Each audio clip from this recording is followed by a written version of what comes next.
Assalamualaikum warahmatullahi wabarakatuh. Alhamdulillah. Wassalatu wassalamu ala rasulillah Sayyidina Muhammad ibn Abdillah wa ala alihi wa sahbihi wa man walah wa la hawla wa la quwata illa billah, amma ba'd. Hadratul mukarramin, ma'asyiral ulama al-fudala, ma'asyiral asatidha al-kurama, tuan-tuan dan puan-puan, hadirin hadirat yang dirahmati oleh Allah, yang saya muliakan dan kita cintai, Ustadzuna, Tuan Guru mulia kita, Al-Ustadz Ridwan bin Sulaiman. Mudah-mudahan beliau senantiasa diberi kesehatan oleh Allah Subhanahu wa taala, sehingga bisa membimbing kita dalam keseharian kita, dalam melaksanakan kewajiban kita sebagai seorang muslim, dalam beribadah kepada Allah Subhanahu wa taala. Allahumma amin. Para anak murid, para santri, para pelajar, talibul ilm, budak-budak muda yang hadir di tempat ini, alhamdulillah kalian masih berada dalam naungan bimbingan seorang guru, yaitu Ustadzuna Tuan Guru Ridwan bin Sulaiman. Mudah-mudahan kalian senantiasa mendapatkan petunjuk dari Allah Subhanahu wa taala. Petunjuk dari Allah itu mahal harganya. Dan petunjuk dari Allah itu seringkali diberikan oleh Allah karena kita taat kepada orang tua kita dan guru-guru kita. Karena itu saya mengajak kepada para murid, sebagaimana tadi dilantunkan qasidah man ana laulakum kaifama hubbukum kaifama ahwakum. Tadi disebutkan dalam qasidah ya, man ana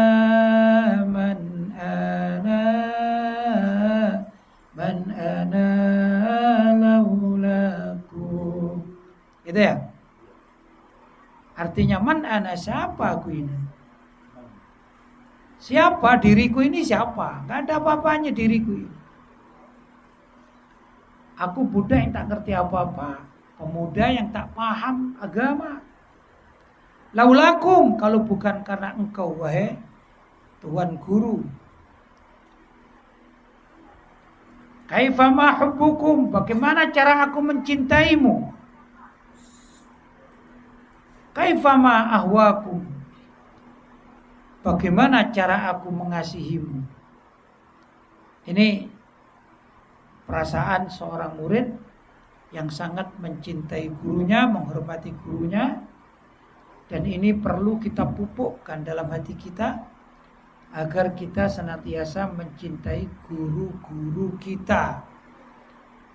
Laulahum, kalau bukan karena guru-guru kita itu, kita tidak mengerti apa-apa tentang agama, tentang kehidupan bermasyarakat, tentang tata cara berakhlak. Kalau bukan karena bimbingan para guru. Karena itu penting bagi kita semua untuk menghormati guru-guru kita.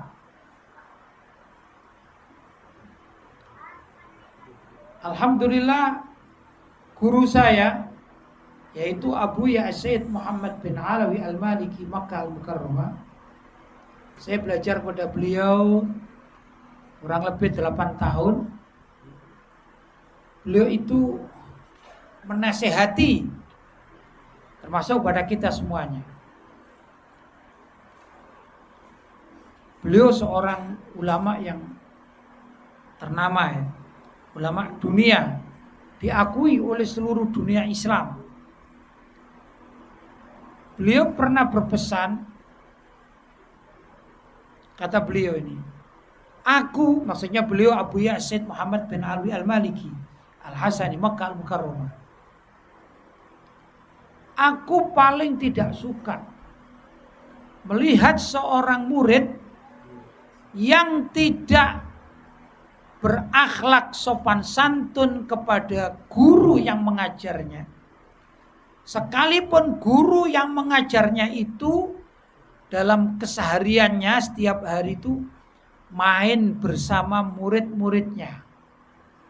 Kalau zaman sekarang kan ada ya, guru kita di kelas itu main bola bersama kita, ya kan ada gitu ya. Kalau kita sebagai murid tetap saja bermain bola, tapi tidak boleh kemudian merasa, oh ini temanku, jadi aku bebas. Tidak boleh gitu. Kalau kita sebagai guru, walaupun itu guru kelas, maka hendaklah murid-murid ini mengatakan, apapun beliau ini adalah guruku, walaupun main bola bersamaku, tapi tetap adalah guruku dalam bidang agama. Ya, ini penting.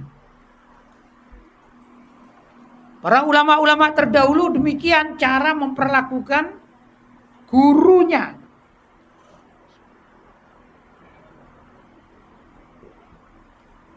Dalam satu riwayat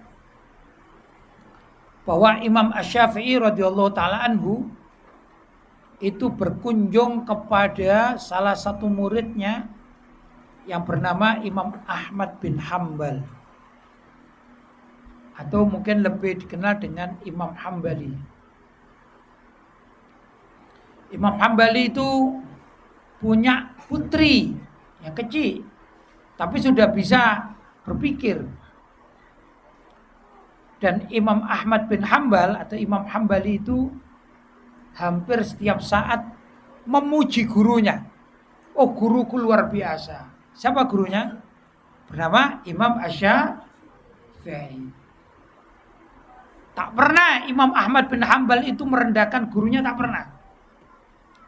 Setiap saat bahkan cerita kepada putrinya, maka yang diceritakan adalah kehebatan gurunya. Ya? Dan Imam Syafi'i yang mencetuskan mazhab Syafi'i yang kita ikuti. Kita bermazhab apa? Syafi'i. Sebagai warga Nusantara bermazhab apa? Mazhab Syafi'i. Tahu mazhab Syafi'i? Mengerti ya mazhab Syafi'i?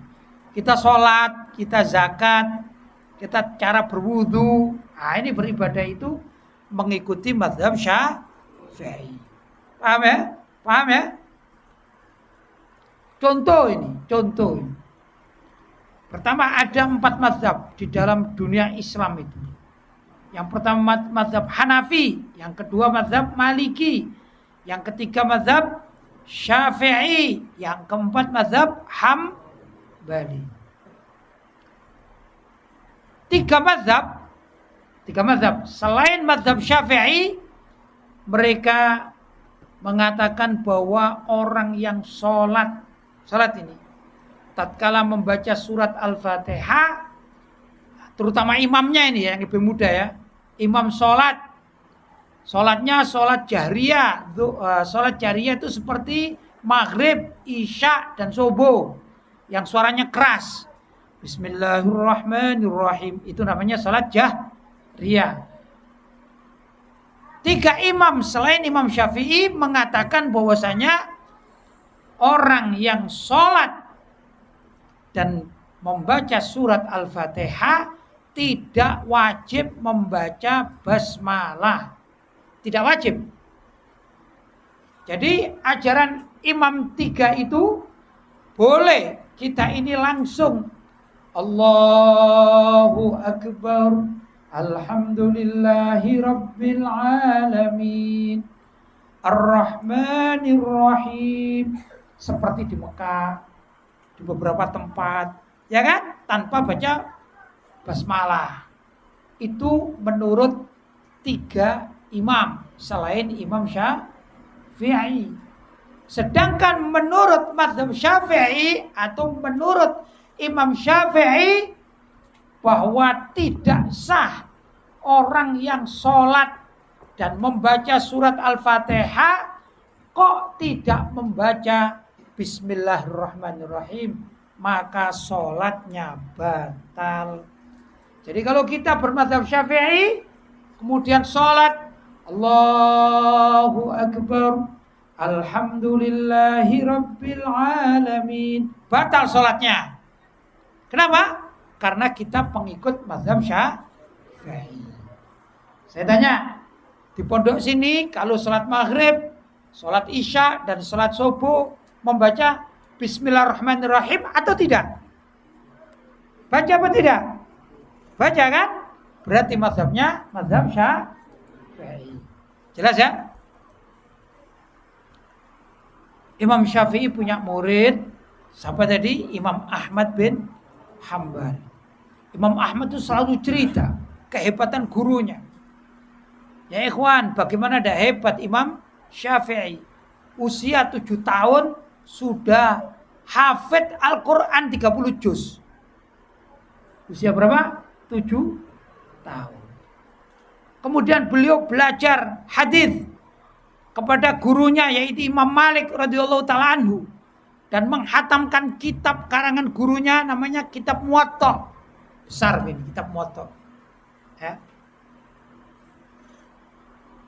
Itu selesai. Sehingga suatu saat tatkala Imam Syafi'i berada di tempat gurunya, kemudian ada orang lain yang bertanya kepada Imam Malik bin Anas suatu masalah agama. Kemudian Imam Malik ditanya tapi beliau tidak menjawab. Tidak menjawab karena hati-hati Imam Malik.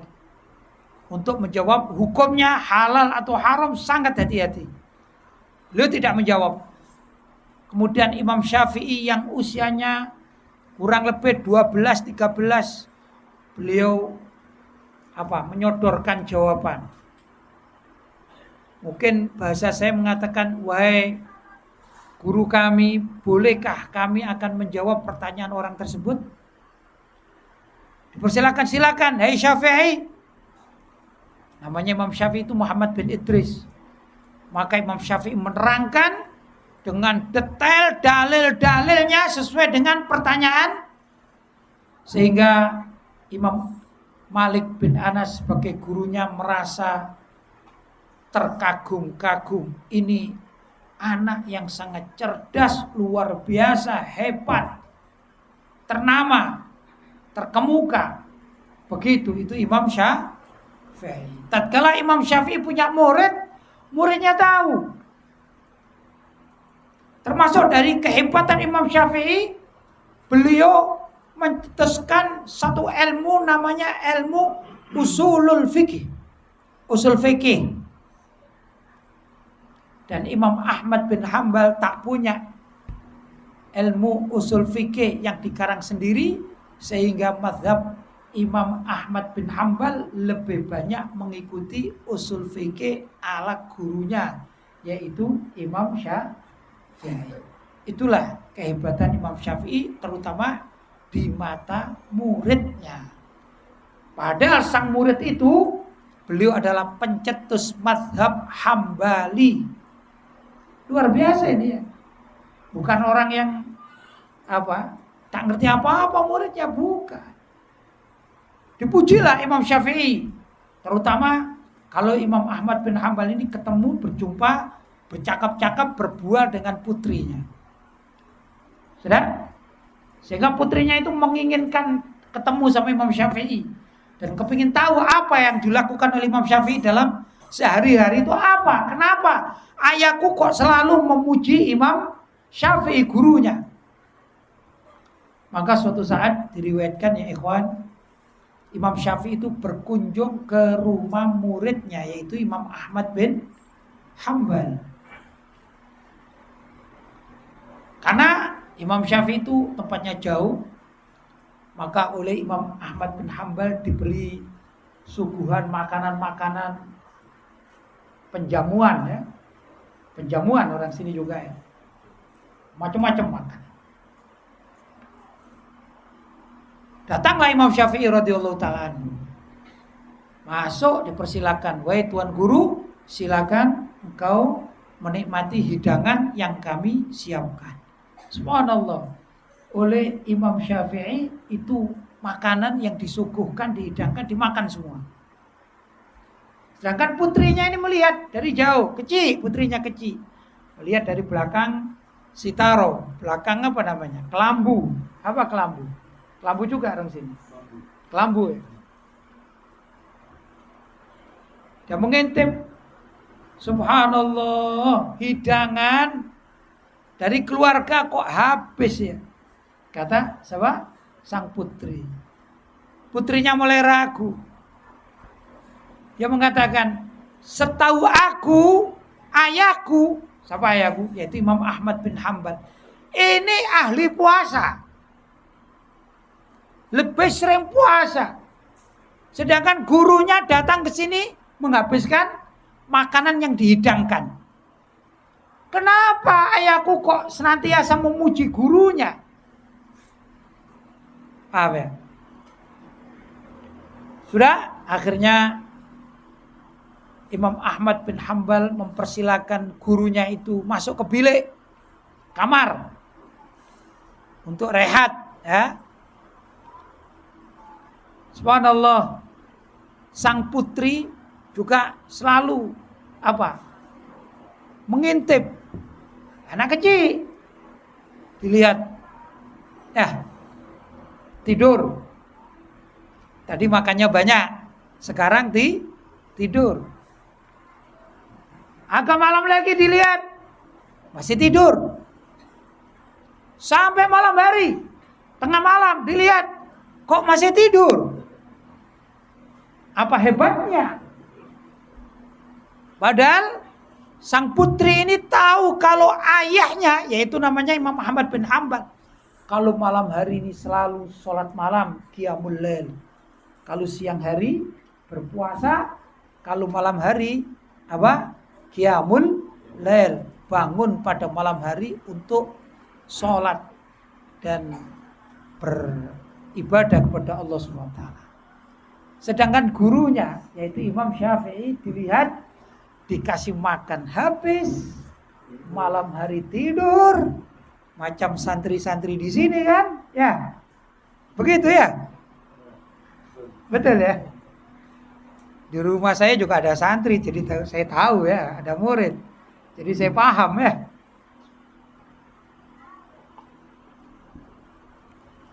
Akhirnya sang putri itu protes kepada ayahnya. Tahu protes ya? Mendebat ayahnya. Wahai ayah, kenapa setiap saat engkau memuji gurumu? Sedangkan tatkala gurumu datang ke rumah ini, aku setiap saat mengintip, melihat, mencermati. Ternyata gurumu ini makannya banyak dan setiap saat tidur. Padahal engkau ini, wahai ayahku, engkau ahli puasa dan engkau ahli sholat.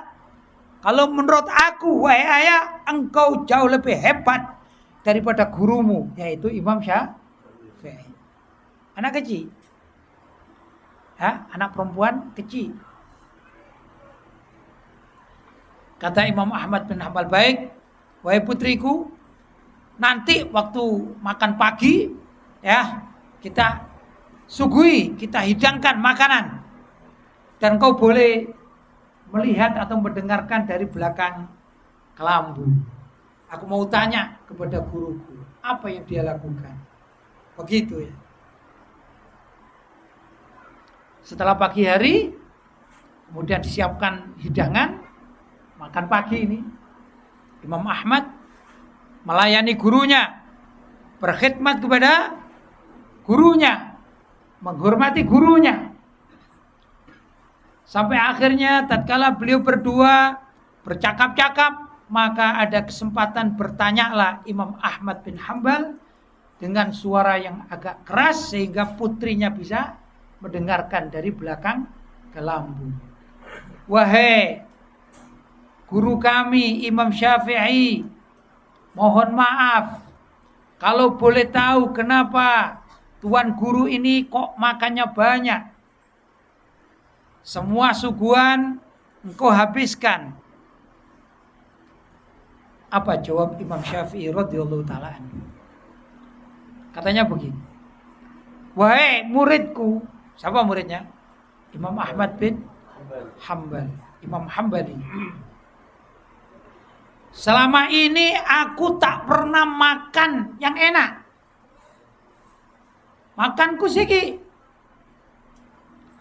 Tapi aku masuk di rumahmu, aku yakin seorang Ahmad bin Hambal atau Imam Hambali pasti akan menjaga makanannya dari barang-barang syubhat.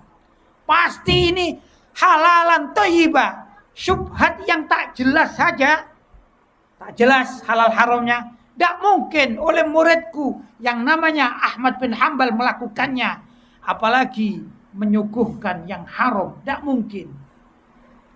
Jadi aku ingin menikmati dengan keyakinanku atas kezuhudan, kesolehan dari muridku yang ahli puasa, ahli sholat malam, dan alim. Maka aku di sini baru bisa menikmati makanan yang ada yang kau suguhkan. Selama ini aku perjalanan selalu khawatir, jangan-jangan makan yang aku ambil ini makanan adalah haram. Atau kalau tidak haram, syubhat, tidak jelas halal dan haramnya. Ya ikhwan, kalau kita ini kita tanya sama ibu-ibu ini. Kita ini kan suka beli bumbu ya. Bumbu apa bumbu? Apa? Rempah ya. Rempah yang jadi itu, yang pakai saset itu ya. Yang dijual di mana? Di mana dijual? Di Medin ya. Saya tanya, itu buatan siapa ya? Apa yakin buatan umat Islam? Buatan siapa ya? Namanya rempah ya. Bumbu rempah. Yakin tak? Sudah dibungkus dijual pada kita. Itu satu. Kita belum yakin itu buatan umat Islam. Kalau yakin itu yang membuat produk seorang muslim, perlu kita tanya. Itu muslim yang memproduk apa tadi? Bumbu rempah itu apakah mengerti najis atau tak najis? Betul? Saya tanya sama santri ini. Saya mau murid. Ya, abang ini ya. Bang, kalau kita beli, maafin ya, babi goreng, halal apa haram bang? Haram kan? Oke. Tapi kalau kita beli ayam goreng, halal apa haram bang? Halal. Itu kita. Itu kita. Yakin kalau ayam goreng yang kita beli itu halal katanya. Padahal kita harus tahu apakah betul tatkala ayam itu dijual, disembelihnya sesuai dengan syariat. Belum tentu. Satu, apakah benar ayam yang disembelih itu milik pribadinya atau ambek punya tetangganya, ayam curian? Tak tahu juga gitu. Ya, tapi kita dengan yakin aku beli ayam goreng halal. Karena apa? Karena bukan babi goreng ini. Itu kita tidak hati-hati. Tapi Imam Ahmad bin Hambal lain. Selalu hati-hati. Semuanya produk sendiri. Tak mungkin Imam Ahmad bin Hambal, seorang yang alim, melakukan segala macam makanan produk luar dimakan. Tidak begitu. Karena itu yakinlah sang guru ini bahwa semua suguhan yang diberikan oleh Imam Ahmad bin Hambal adalah suguhan yang halalan thayyibah. Itu satu ini sebabnya. Kenapa kok makannya banyak? Si putri dengar, oh itu alasannya. Itu alasannya. Ya, sehingga beliau tatkala disuguhi, dihidangkan makanan, beliau makan semuanya. Kemudian Imam Ahmad bin Hambal bertanya lagi, wahai Tuan Guru, mohon maaf kiranya semalam putriku tak sengaja melihat di kamarmu, di katilmu, katil orang sini, ranjangmu, kasurmu, melihat engkau sedang tidur. Putriku bertanya, kenapa kalau malam hari engkau tidak bangun malam dan sholat malam? Ini kata Imam Ahmad bin Hambal kepada siapa? Imam Syafi'i. Kira-kira apa jawabnya Imam Syafi'i? Wahai Ananda, wahai muridku yang sangat luar biasa, yang ahli sholat malam, ahli bangun malam, yang ahli puasa. Ini saling memuji antara guru dan murid. Ketahuilah bahwa tatkala aku berangkat dari rumah menuju rumah kamu ini, aku mempunyai beberapa persoalan yang tak terselesaikan. Subhanallah, begitu aku datang ke rumahmu, aku melihat engkau yang ahli ibadah, yang alim, yang zuhud, yang wara. Tiba-tiba terpikirkan olehku beberapa masalah keumatan, fikah, sehingga aku berada di katil, di kamar yang kau sediakan, rasanya semuanya terbuka. Jadi aku pikirkan bagaimana mencetuskan hukum-hukum syariat. Jadi Imam Syafi'i tidur di katil bukan karena tidur mendengkur, bukan, tak macam kita. Tapi berpikir, ya apa yang terbaik untuk umat? Ya? Ini bab lain tapi terkait. Ada hadis Nabi Shallallahu Alaihi Wasallam itu ringan, kecil, pendek. Kalimatnya begini, ya Umar, ma fa'alan Nuhair. Kalau diterjemahkan, wahai Umair, apa yang dikerjakan oleh Nuhair? Nuhair itu burung kecil. Apa di sini ya? Burung pipit kalau orang sana. Sama juga burung pipit. Burung pipit ya. Burung kecil yang terbang-terbang. Kalau kita baca hadis itu, ya Umar ma fa'alan Nuhair, wahai Umar, apa yang dikerjakan oleh burung itu? Selesai. Oh, berarti ada burung kecil terbang, mungkin jatuh, cari makan. Oh gitu. Itu pikiran kita. Tapi seorang mujtahid maka akan berpikirin apa makna dibalik ya Umar ma fa'alan Nuhair. Pertama, salah satunya ini ya, kalimat ya Umar itu aslinya ya Umar. Maka di dalam bahasa Arab namanya ditasghir. Maka jadilah ya Umar. Artinya Umar itu panggilan sayang kepada orang yang namanya Umar. Begitu. Kalau orang Indonesia namanya Zulkifli. Misalnya ya, namanya lengkap Zulkifli. Kan bagus Zulkifli. Ya. Tapi panggilan sayang, kesayangan di keluarganya, panggilannya Izul gitu saja. Tidak lengkap Zulkifli. Di Malaysia ada gitu juga? Sama. Artinya memanggil seseorang dengan panggilan sayang itu hukumnya halal, tidak haram. Nah, karena hukumnya halal, ketemu satu hukum dari kalimat ya Umar. Itu ahli fikah, cara berpikir. Paham ya? Ma fa'alan nughair. Apa yang dilakukan oleh burung pipit itu? Ini menelurkan juga hukum fikih. Bahwa orang itu boleh itu halal, tidak haram. Melihat sesuatu yang mubahat, yang hukumnya mubah, boleh. Seperti ada burung terbang, boleh enggak kita melihat burung itu terbang, hukumnya halal. Itu ya, ini hukum. Sebaliknya, kalau ada burung terbang, kita lempar burung itu sampai terkena mati, dan burung itu tidak kita apa-apakan, kita biarkan mati, maka hukumnya haram.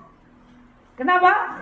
Karena kita sama halnya menyiksa yang namanya burung pipit tadi. Ternyata menghasilkan hukum. Itu pikiran orang ahli hukum, para mujtahid. Yang ketiga, banyak kalau dikupas ini,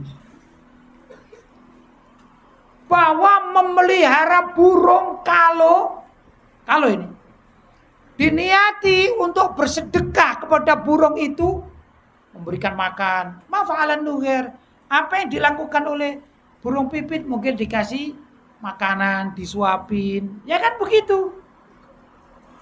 Hukumnya boleh. Jadi menelurkan apa? Itu yang diberikan Imam Syafi'i tatkala tidur. Bukan tidur mendengkur. Bukan. Tapi menelurkan hukum. Jadi bukan tidur. Beliau hanya telentang dan berpikir apa yang maslahat untuk umat Islam. Dikatakan al-muta'addi khairun minal lazim. Ini di dalam ilmu nahwu. Al-muta'addi, fi'il yang memerlukan maf'ul. Fi'il itu kata kerja yang memerlukan maf'ul, yaitu korban atau tujuan. Khairun, lebih mulia, minal lazim, daripada fi'il yang tidak memerlukan korban, tujuan. Begini maksudnya. Saya contoh ini. Memberi. Jadi memberi.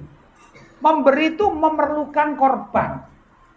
Kalau saya sekarang mempunyai apa namanya ini?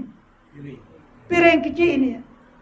Saya katakan, aku memberi piring ini kepada Ustadz Ridwan. Berarti kalimat memberi itu namanya fi'il muta'addi. Memerlukan orang lain, maf'ul. Objek. Sudah. Tapi beda. Kalau macam sekarang, aku duduk. Ya duduk. Namanya fi'il lazim, tak memerlukan korban atau objek. Maka fi'il memberi dengan fi'il duduk menurut ilmu nahwu, ya, jauh lebih utama fi'il memberi tadi karena memerlukan objek korban dibanding cuman sekedar duduk. Paham ya? Ini ilmunya orang yang ahli berpikir. Padahal cuman ya Umar ma fa'alan nughair.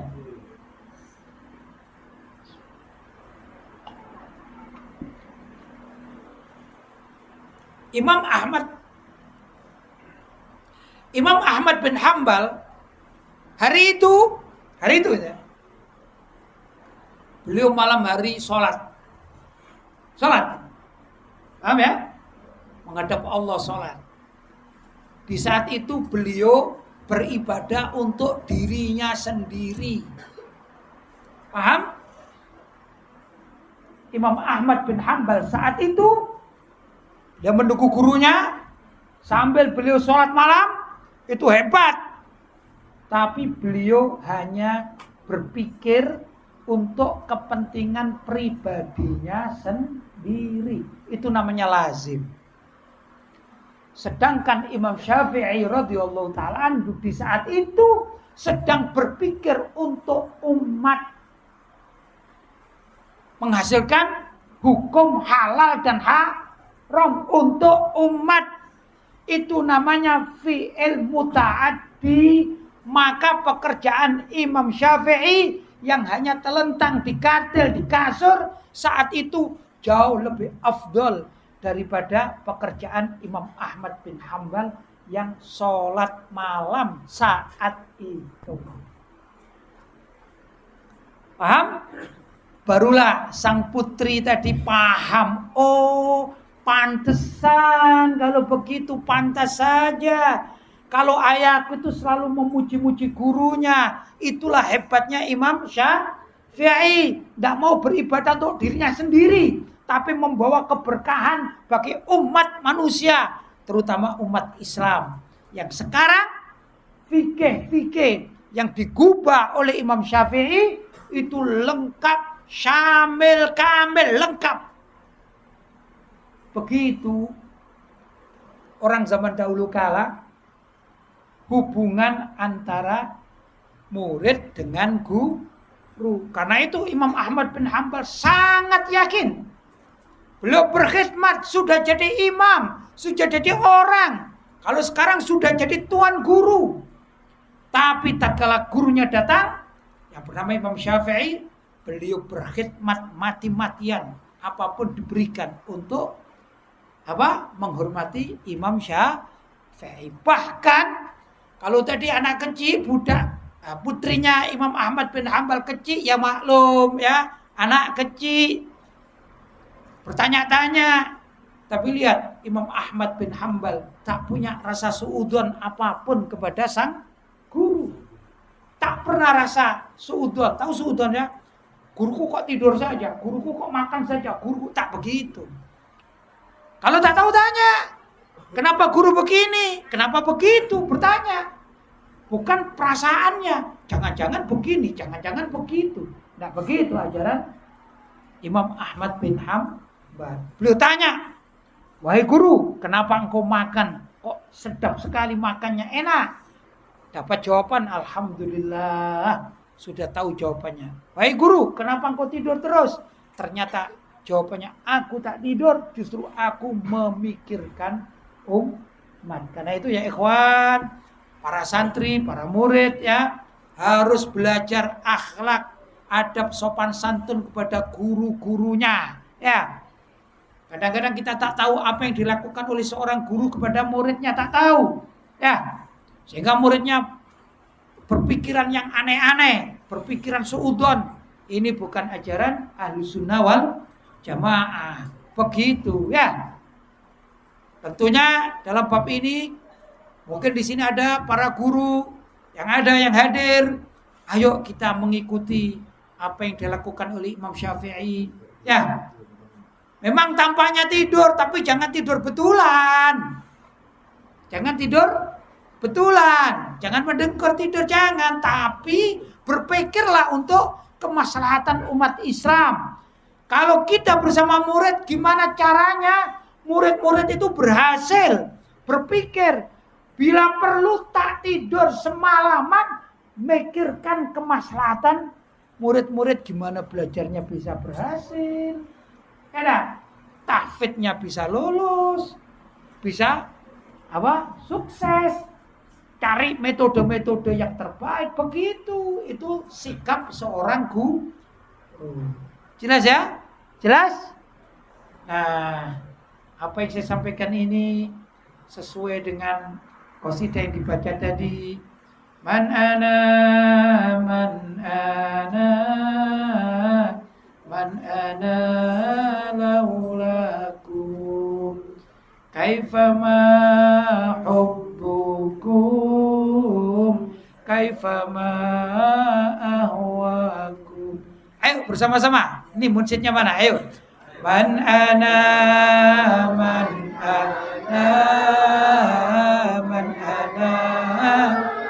lakum ma hubbukum kaifama ahwakum. Man ana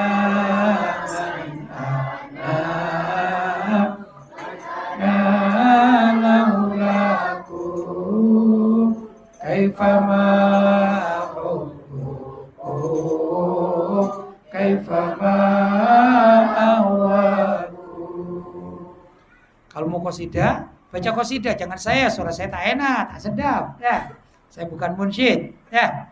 Nanti habis ini kita qasidah bersama. Ini makna dari qasidah yang kalian baca. Mudah-mudahan kita bisa mempelajarinya, mempraktekkannya dalam kehidupan kita sehari-hari. Hubungan terbaik, jalin silaturahim, hubungan terbaik antara murid dengan guru, husnudzon murid terhadap guru, perhatian guru terhadap para muridnya. Mudah-mudahan ada manfaatnya. Saya persilakan untuk membaca qasidah dari saya. Itu dulu, kurang lebihnya mohon maaf yang sebesar-besarnya. Hadza wal afu minkum. Wassalamualaikum warahmatullahi wabarakatuh.